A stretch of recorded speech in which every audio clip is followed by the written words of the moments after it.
আজ মহালয়া। পিতৃপক্ষের অবসান হয়ে শুরু হলো মাতৃপক্ষের সূচনা। এই দিনে ভোর 4টে বাজার সঙ্গে সঙ্গেই আমাদের ঘুম থেকে ওঠার অভ্যাস।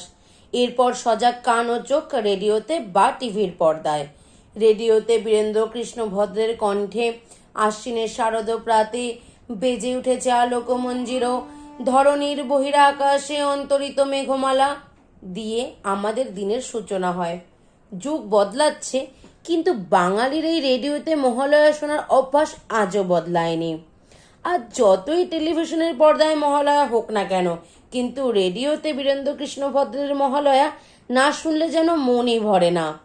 আজকের দিনেই মানুষ গঙ্গার ঘাটে ঘাটে পিতৃপুরুষদের জলদানের উদ্দেশ্যে তর্পণ করতে ভিড় জমান। আজকের দিনেই স্বয়ং মায়ের চক্ষুদান হয়। এই সময়ের ফোটা কাশ ও শিলি ফুল জানান দেয় যে মা আসছেন আমাদের ঘরে ঘরে। বাঙালি সারা বছর অপেক্ষা করে থাকে মায়ের আসার এই সময়টার। এই সময় আপামর বাঙালির তারিখ বার সব ভুলে যায়। যা মনে থাকে তা হলো ষষ্ঠী, সপ্তমী, অষ্টমী, নবমী ও দশমী।